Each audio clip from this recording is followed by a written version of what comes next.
Moses haje abo bantu ntibatinya gusambanira mu mabiro, ntibatinya gusambanira mu butayu, ntibasuka. Ugasanga umuntu ngo ni pasiteri kana, simuvuze ariko mukarabiye imbere, simuvuze. Baje kugira ngo bafate uburyarya ndetse n'ibindi bintu, bafate imbaraga zavuye kuzimu bazikoreshe bica umurimo w'Imana. Ariko ijambo ry'Imana ryatubwiye ngo iki? Ryatubwiye ngo impano abantu bari bafite. Kandi wabisomye, umuntu aranga kuvuga ibyo yabonye bibi kugira ngo ahubwo ngo araza kugira gute, kuza kuvuga ibyo abandi bari kuvuga. Nabonye abantu bitwa ngo nabakozi b'Imana bigana umugabo bita ngo ndi Gasuku. Yego. Bazikoresha kuko buri rugingo rukora umurimo wabo. None abantu siko bimeze, niko hari cya gito kivuga. Byaracuramye. Tinya kubwira abakobwa ngo nibaze babakorere deliverance. Ntibatinya, nta kintu na kimwe barimo baratinya. Ahubwo baje kugira ngo umurimo w'Imana ujye higitutsi kubera abo.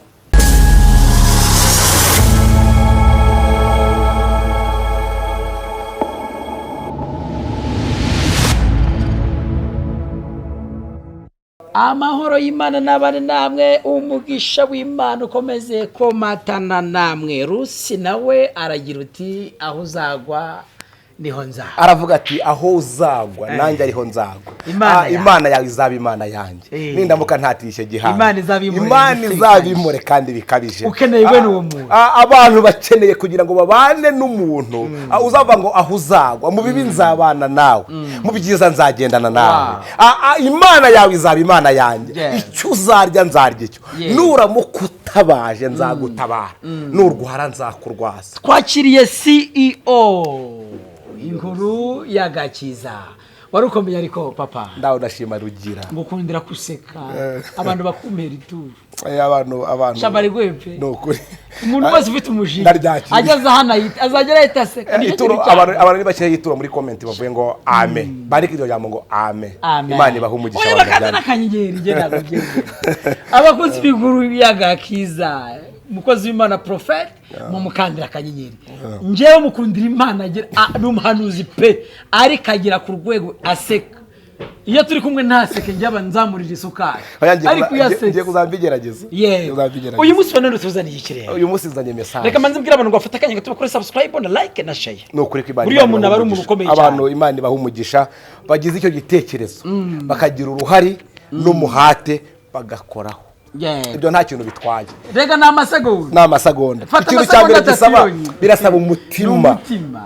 Umutima. Reka kubikora utabitekerejeho. Bikora ubitekerejeho, Imana iguha umugisha. Yego. Ni message uyu munsi narinzanye. Uyu munsi diduhereze rero. Ariko tangira usenga. Uri Imana ikiranuka muri byose. Uri umukozi w'umuhanga, ijambo ryawe ryaravuze ngo bibeho bibaho. Tugushimiye rero ko twabayeho mu mugambi wawe. Abantu wabaremye mu ishusho yawe, nasobanukiye ko waturemeye imirimo myiza muri Kristo. Izina ryawe rihabwa icyubahiro. Twebwe ubwacu ntacyo twari kwishoboza. Bibiliya iravuze ngo kwari dupfuye tuzize n'ibicumuro byacu. Ariko waraje wemera kwambara kamero, waje mu isi wemera kugira ngo bane na buri muntu wese. Rero kano kanya sengeye umuntu wese ugiye gukurikirana buno buhanuzi. Atengeye umuntu ugiye kumva ino message wageneye abantu. Wongere umuha umugisha, uhire intoki z'ibiganza bye. Wongere usubize kwifuza kwe kandi uhire intambuko z'ibirenge bye. Mbisabye nizeye mu izina rya Kristo mwami wacu. Amen. Uyu munsi ufite message ikomeye kandi message idasanzwe. Ufite message idasanzwe. Iraremereye kuko ugize igihe uri gusenga ku musozi, ugize igihe uhamagara imbaraga ziwe. Maze igihe ndimo ndasenga Moses. Bose yiduhereza. Reka tuze gufata dusome ijambo ry'Imana. Riboneka mu Baroma ibice byaho ni 12 umurongo wawo ni wa 24 turasoma aho ngaho. Bibiliya ivuze ngo iki? Iravuze ngo ikibi cye kunesha ahubwo unesheshe ikibi ikiza, Imana iduhana umugisha. Hase kupfunyikiye uzikombe nangiye gufashwa ngize nguye gusaba 30. Oya nsomye umurongo. Kuko icyo nshaka kuvuga ikintu Imana ashyire mu mutima wanjye. Ongera usubiremo tuzobiye abakozi. Bibiliya iravuze ngo iki? Iravuze ngo Abaroma 12 umurongo waho wa 21. Bibiliya iravuze ngo iki? Iravuze ngo ikibi cyo kunesha ahubwo inesheshe ikibi ikiza. Amen. Haleluya. Moses rero uri mutica umuganda. Moses uyu munsi nyine naje cyangwa kugira ngo abantu tuze kuza kuganira ko abantu bakwiye gufata ibirimo myiza bakayisimbuza ibibi. Iryo jambo ko riremere. Bagafata imirimo myiza bakayubakisha, bagafata inzu abantu bubatse idasize irangi bagasigaho irangi ryiza kugira ngo umuntu nahagarara hirya. Amen. Abantu bafata itabaza ryabo barizamure barikureho intonga, ahubwo baritereke ku musozi ahirengeye. Imana iguha umugisha. Nibyo birashaka kuvuga uyu munsi. Rero uyu munsi Moses nagize agahinda ubwo nagiraga iriyerekwa, ariko Imana iyi message yarambwiye ngo nimbwira abantu bo muri no minsi, nimbwira abantu bo muri kino gihe yuko bakwiye gufata itaranto bahawe bakayikoresha umurimo w'Imana. Bakwiye gufata ibyo Imana yavuganye nabo bakabisimbuza ibyo Satani yirirwa bongorera. Ndangije uyu munsi naje imbere y'abantu kugira ngo mbabwire ngo ikibi cye kubanesha, ahubwo baneshesha ikiza. Imana ibaha umugisha. Moses hari ibintu ndimo ndasenga nasobanukiwe. Nasobanukiye ko buno buzima tubamo ubu ngubu bw'isi hari ikintu bita uburere, hari ikintu bita ubuvuke. Nasanze uburere n'ubuvuke bitandukaniye he prophet? Urakoze cyane. Kimwe ahantu warerewe ntabwo haguha ishusho yaho bavukiye. Umuntu ashobora kuvukira Nyamagabe ariko akarererwa mu mujyi wa Kigali agakurana imico y'abanyakigali. Uzabyumva umuntu arimo aravuga abantu bavuga ariko ngo imivugire yawe ndimo numva ari y'Abanyarubavu, ndimo numva imivugire yawe ari y'Abanyamutara. Naringize ngo uranzanye Imana ishimwe. Tuganira duteje no gutegera ukuganira. Ndashaka kugira ngo uyu munsi rero tuze kuza kubwira abantu. Haleluya. Tuze kubwira abantu iki? Tubabwire ngo iyo aho hana abantu bavukiye cyangwa se ibyo bintu abantu bakuriyemo niba bisimbuze uyu munsi bataruke bagere aho Kristo abashaka. Aho Kristo abashaka niho bahagaze uyu munsi. Kubera ko ahantu abantu bavukiye mu buzima ushatse kuvuga ko ahashize Kristo ntabwo ashaka kuhareba.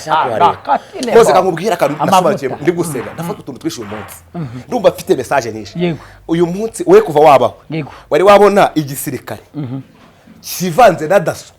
Ntago bikunda. Mu yandi magambo nta kigo kijya kivanga n'ikindi. Buri rwego rugomba kuba harwo. Rero muri iyi bisi usanga noneho abantu baje muri iki gisirikare bigavuga ngo turi abasirikare ba Kristo, turi abasirikare beza bogejwe mu maraso. Bwecyeho gatoya. Noneho abantu bafashije igisirikare cy'uyu mugabo bita Kristo bafata uniform barazivanga kubera ko ari umugira neza. Paulo yaravuze ngo nawe akwigira umusirikare by'ubwami bw'Imana ngo abakinejeje. Ariko shebuja Moze kankubaze, kuva we wakitwa wowe wari wabona umusirikare wambaye ingofero ebyiri? Oya bafite ntabwo byemewe. Aba bantu babikuye ebyiri buri haduye babikuye he? Wowe urashaka kurwana niba kurasa uvanemo ya yindi wambari y'urwana. Reka mvuge tuntu dutatu ubundi itegaruka ahandi. Moze hari ikintu utazabona. Umunsi ufite ifu. Hari ikintu utazabona ku basirikare. Uyu munsi uri mu mwuka. Oya uri mu mwuka ariko uyu munsi message atuje cyane. Iyi Imana message yimpa yarambwiye ngo nzayivuge ntuje kandi ikindi gikurikiyeho nzayivuge ntarakaye kugira ngo abantu bazayumva bazabashe kumva ubutumwa, kubera ko uyu munsi ndashaka kuvuga n'abantu bakomeye nshobora kubatsinda ariko ndikumva ndibo bavugeho. Noneho ari ukabatsinda ariko ndi muto sinabona amazina makuru mu mazina, niyo mpamvu nakuze kugera bitsinda. Moze ahirwa wumva ibyo uvuga. Noneho urareba ko muri gisirikare hari ibintu bitatu kigira. Rimwe abasirikare bagomba kuba baragize gute, bariyakiriye. Baragize gute, bariyakiriye. Hari umusirikare wabona bakuyemo ishati ngo yambaye imyenda ndi kuzuba nubwo izuba ryaba ari cyane. Wari wamubona se? Reka cyangwa botine ngo yashyushye cyangwa se botine yashyushye ngo uyu munsi ngarayambara ngo itarimo amasogisi. Hari wari wabona se? Cyangwa ngo arahina kandi agomba guhina. Ikindi cya kabiri nta musirikare uzabona we ntago ajya kugamiye imvura igwa. Yego ko mana ya ni nkuba ubwo aramutse agiyeyo. None abantu muri no minsi barugamye yego shabakwe pyizuba baruga abantu bagize gute bakwebye ikizuba. Ikindi cya kabiri ntabwo uzabona umusirikare ahantu arimo ararya uko ashaka. Ari umusirikare wabona uri kurya ikigori mu muhanda narwa mubona yicaye ku yambaye uniform ari mu kazi, ahubwo nari nicyo kintu ntabwo yemere kwicara no ku ntebe. hari uwari wabona ari yambaye uniform abasanze ntabwo uzabona yitegeka kuko bemeye kuba abasirikare b'icyo gihugu. Ariko biteye ubwoba, hari abantu bemeye kuba abasirikare ba Kristo muri no minsi, ariko usanga umuntu ateze ibitambaro 8. ari cya Kabeza, icyo mu Biryogo, icyo muri Gisimenti. Ntabwo ngo ari ibintu bibuze gutsinda, ntaza kuza kuvuga genda rivu ibaze kubona umuntu ngo ni umukristo yakindikiranyije ibyo bintu mu Gisimenti nguza karasitose yabakorera ngo ni umurokore Mose. Biteye ubwoba, urumva oya biteye ubwoba. Abantu bose setere ko ni ibintu biteye ubwoba, abantu babaje. Nibyo ndimo ndakubwira, hari ibintu hari ahantu abantu bavukiye ariko hari naho bakuriye. Abantu nibareke aho bavukiye bakira uburere. Uburere bivuze ngo ni impano cyangwa se ni ibintu abantu batojwe na Kristo. Bibiri bivuze gusa uburere no gutozwa birajyana. Uburere ni impanuro, impano n'uburyo wowe ubwawe urerwa. None abantu barerewe muri Kristo barangije bishakira iki? Indi nzira. Abantu bashatse indi nzira. Ese bangu ndi murezi kandi nundi murezi. Reka mvuge kano kantu. Ikintu cya Imana ijya kumena message yanyeretse ibintu bikomeye. Yanyeretse abantu bitwa ngo nabashumba. Ejo mu gitondo nibyo karabaye. Tumbishije ngo wenda ntabwo tubizano byaturutse mbere cyo kumva inkuru y'umuntu bita Vestine. Abashumba nabo numva baratatse. Baravuze. Ubundi abo bashumba impano wahawe. Pawulo yandikira itorero ry'Abaroma. Yego. Yaravuze ngo abahanura bahanure. Abahugura bahugure uko impano yabiri, abigisha bigisha. None nimba abantu barahawe impano yo kwiga, ahubwo abantu bigize abahanuzi, ahubwo abantu babaye abacamanza. Cyakoze abantu bahawe impano uko bazihawe siko bazikoresha. Ngewe ndibaza Moses, tugeze ku rwego Imana irimo irapfusha o kugira ngo abantu barire, ahubwo abantu bagaseka. Tugeze ahantu Imana irimo irapfusha wo kugira ngo abantu barire ahubwo bagaseka. Mose kankubwire, iyo umuntu apfuye mu muryango, societe nyarwanda, reka tuvuge mu Rwanda, hari ikintu cya mbere bakora, baravuga ati none ko kapfuye dukora iki? Bakora ikintu bita inama y'igitaraganya. Yako kanya yihutira. Uzi ku mutwe w'amagambo kuno banditseho, habanditseho ngo aratuvira hano gute. Aratuvira hano gute. Yego. Bandika ngo aratuvira. None ikibi cyamaze kugera hera, ahubwo kugira ngo abantu bakivana aho ngaho, ahubwo bajye barakomakoma, barimo barabungabunga, baragishigikira, baracyoza. None uwo muntu wamaze gupfa uramumaze iki? Nimba ku mutwe w'amagambo habanditseho ngo aratuvira hano gute, wowe ko gumanya umuntu wapfuye uramumaze iki? Ikibazo gikomeye.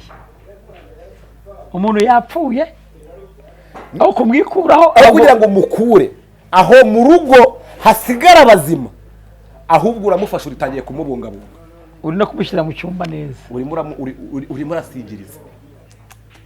Reka nkubwire kano kantu Mose, biteye ubwoba, ariko reka mbaze aba bantu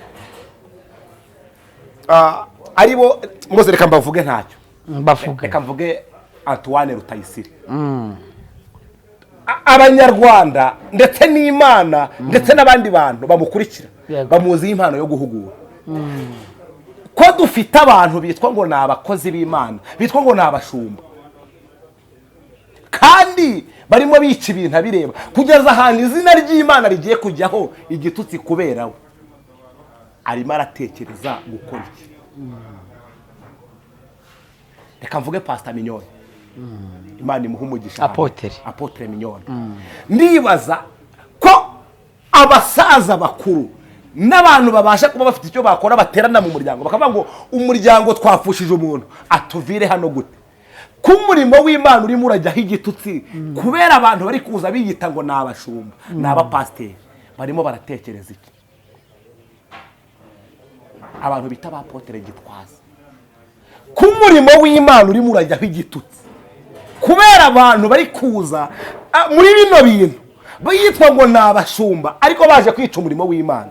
ni nko kwambara imyenda ya gisirikare kandi utari umusirikare udafite nimero matrikire bahita bagufata ako kanya bakubaza ibintu simbizi nta n'amasaha abiri. none abantu barimo baraza mu gakiza aho barinjiriwe ntibabafata Moze abantu baje muri uyu murimo yego nibyo babonaga umuntu arimo aravuka. Iyo umwana arimo aravuka abanyarwanda benshi cyangwa se abantu muri rusange bakunda kuvuga ngo umwana arasa neza ko nta ruhinja rusa nabi. None ko murimo murabona aho atangiye gukurira atangiye kugorama, reka nibyo Bibiliya iravuga ngo mureke urukungu rwerana n'amasaka. Ariko Moses hari ikintu nasomye ko kera iyo bagiraga umwe bashaka gutora ngo bazamushinga umurimo hari ukuntu babigenzaga. Uyu munsi biri gukorwa bite? Reka dusome ibyakozwe n'intumwa uko batoraga abashumba. Yego. Uyu munsi sinzi ahantu abantu bavuye. Reka dusome ibyakozwe n'intumwa 13 ku murongo wa 2. Havuze ngo iki? Bibiliya iravuze ngo ubwo basengaga umwami Imana yabirizaga ubusa umwuka wera yarababwiraga ati mundaburinurire Barinaba na Sawuli bakorere umurimo mbahamagariye gukora. Iyo abantu babaga bari gusenga bije ubusa barimo baratakambira Imana barimo barayihendahendaga bagiraga umwanya mwuka wera kamanuka akababwira ngo uyu nguyu ni ukwiye kuba umushumba. Ubwo wasabwe Imana yarabikora. Niwe muntu ukwiye kuyobora ubwoko bwanjye. None uyu munsi hari kuza abantu babanza kugira gute Mose? Babanza gusenga. Usabwe Imana ku bwa ADPR usabwe Imana yowe yarabikoraga. None uyu munsi ubu ngubu nufite do akaje Mose reba hano usengera simavuze ariko ni iryo dini. Abo bantu bitwa ngo nabadiyakoni, abo bantu bitwa ngo nabashumba, iyo bagiye kubatora bareba ese afite imodoka zingahe, akora iki, atuye he?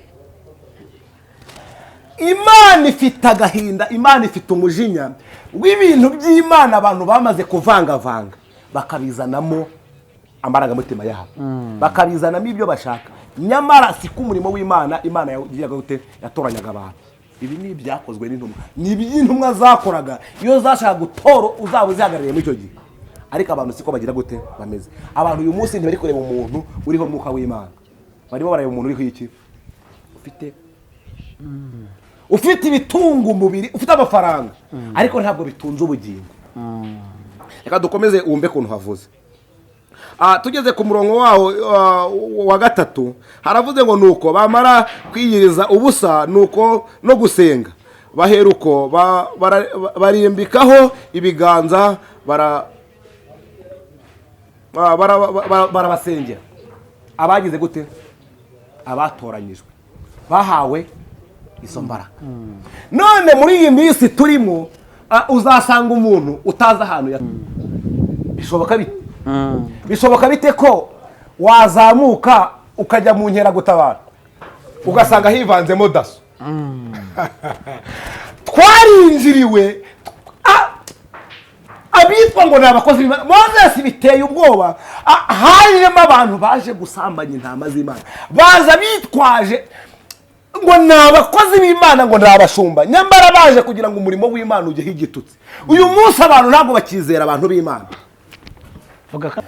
Moses haje abo bantu ntibatinya gusambanira mu mabiro, ntibatinya gusambanira mu butayu, ntibatinya kubwira abakobwa ngo nibaze babakorere deliverance, ntibatinya nta kintu na kimwe barimo baratinya, ahubwo baje kugira ngo umurimo w'Imana ujye higitutsi. Kubera bo baje kugira ngo bafate uburyarya ndetse n'ibindi bintu, bafate imbaraga zavuye ikuzimu bazikoreshe bica umurimo w'Imana. Ariko ijambo ry'Imana ryatubwiye ngo iki? Ryatubwiye ngo impano abantu bari bafite, yego, bazikoresha kuko buri rugingo rukora umurimo wabo. None abantu siko bimeze, niko hari cya giti kivuga byaracuramye kandi wabisomye. Umuntu aranga kuvuga ibyo yabonye bibi kugira ngo ahubwo ngo araza kugira gute kuza kuvuga ibyo abandi bari kuvuga. Nabonye abantu bitwa ngo n'abakozi b'Imana bigana umugabo bita ngo ndi Gasuku, ngo Gasuku, ugasanga ngo umuntu ngo ni pasiteri kana, simuvuze ariko mukarabiye imbere, simuvuze aje guterana n'amagambo n'umuntu bita Gasuku, uje kumubwiriza ubutumwa.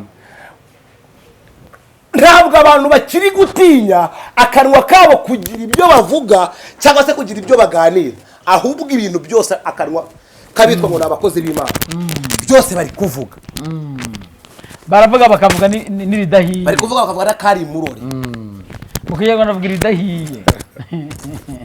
Moze biteye ubwoba, biteye agahinda. Amaherezo yabyo rero umukozi w'Imana Prophet Muhanuzi, ubona kugira ngo ibi bintu bikemuke uko Imana guhishura yamayishurirwa ni menshi kandi araremereye, ubona hakorwa iki? Moses, Bibiliya yatubwiye ngo ishyimo byakozwe n'intumwa, yatubwiye ngo barasengaga. Bagiraga gute? Barasengaga. Moses, birasaba kugira ngo aba bantu bakomeye muri twebwe, ndi mutoya, baterane baze tujye kugikura. Uri muto ariko nturi gito, ijwi ryawe rirumvikana. Ntabwo ndi gito ariko ndi mutoya. Urebye bamwe navuze ba Potere, ariko nk'abakuru bayihunze inshingano abato barazifata. Ushaka kuvuga ngo ntabwo nanze kubivuga, ntabwo ndigiri yahano yinyoni, ariko ngenda bivuga, ariko ndimo ndavuga ubu ni urugero. Ntibikabe kukubyarwa n'imfura usanze papa wawe ari inshingano atubahirije mu rugo. Okay, barumuna bawe bagiye kubura, arareba hano siso ushinzwe se kubahahira, sibyo? Wowe ufite amafaranga wakomera kuba burara? Ndabutse mfite amafaranga niyo babona we ngo aha bakuru bihungije inshingano abato. Niyo mpamvu ijuru naryo ryatoranyije ku mwanya nk'uyu nguyu nzatanga iyi message. Ndabizi izagera ku bantu benshi. Manje no gusana abantu babanze bajye ku nkuru y'agakiza, bakore subscribe na share na comment. Ibi bintu uvuze ibi ngibi isi yose cyandika ari byumvisha. Moses, Imana y'amahoro, Imana idakiranirwa, Imana itibagirwa imirimo, Imana ifite kuntu itoranya, kandi Imana yo ifite kuntu yimika, itimika nk'abantu. Ndabizi iyi message izayishyigikira kubera ko niyo yayimpaye ngo nyigeze ku bantu, ariko bibaye byiza igere ku bantu bakomeye, igere ku bashumba, igere ku hari iki cyiciro ntinavugaho. Sinaravuga ku bapasiteri, navuze ku bashumba. Ntabwo ninavuga ku bapasiteri. Apasiteri nagize nibo bashumba. Ni bamwe ariko sinarabavugaho neza. Ntabwo ninavuga ku bakristo. Mwoze biteye agahinda. Urakoze cyane. Yego. Nibyo nakubwiraga, hari abantu ninavugaho. Ariko reka mvuge ku bakristo. Nibyo uri umukristo. Ariko kuba umukristo ni byiza. Ariko ukenyereye ku marozi. Ukenyereye ku nzangano. Ukenyereye ku bugome, ku nzaratsi. Nyamara sikaba Kristo ba kera bari bameze. Pawulo bahugura yarababwiye ngo nuko mukwiye kumera nk'abana batoje. Yarababwiye ngo mukwiye kumera nk'abakristo. None abakristo bo muri no minsi bamaze kurenga kwizera Imana, barimo barizera izindi mbaraga. Ese urumva uri umukristo? Urumva ukijijwe? Urumva ushaka kujya mu ijuru? Bibiliya ivuze ngo iki? Umuririmbyi ejobundi yaravuze, aravuga ngo Imana yacu ikora cyane ibirenze ibyo abantu batekereza cyangwa n'ibyo bibwira. Ni Imana itagisaza ngo yitwaza akabantu. Ni Imana irusha imbaraga ibyo abantu bakora. Ni Imana irusha amaboko ay'abantu. Iravuze ngo amaboko yayo ni magari. Haleluya, dusengera Imana. None abantu biteza amaboko y'abantu. Reka dusenge. Yego. Uri Imana ikiranuka muri byose. Haleluya. Uri Imana y'umukozi w'umuhanga. Haleluya. Uri Jehova Jire. Haleluya. Uri Imana uko wari uri kera n'umunsi ni kuri. Message yawe nyitanze nkuko wayimpaye. Yego. Ariko abantu bakwiye kugira ngo mu minsi nk'iyi ngiyi bongere bibuke uko bahamagawe, bongere basubike ku rufatizo rwawe, kuko urufatiro rwawe rwanditseho ngo Uwitekaza abantu. Ongera usubizemo abantu bubyutse. Ongera ugarure ububyutse mu bantu bawe. Ongera ugarure gukunda umurimo. Ongera wihanisha abantu, wemeze icyaha kandi ubasubizemo intege. Ongera ukemura ibibazo abantu bafite. Hari ababyeyi abamaze igihe kirekire barandohijwe n'ikibazo cy'abana. Hari abakobwa bamaze igihe kirekire babayeho umwuka wo kudashaka. Hari abasore babaswe n'icyaha cy'ubusambanyi ndetse n'ubusinzi. ongera ubeze kandi ubatunganye buri muntu wese uko agukeneye ariko kubona bisabye mu izina rya data iry'umwana n'iry'umwuka wera amen. bakunzi b'inkuru y'agakiza mukore subscribe like na share na comment kandi ibiganiro byacu n'ubuhanuzi n'ijambo ry'Imana nakagaruka. Shalom shalom shalom.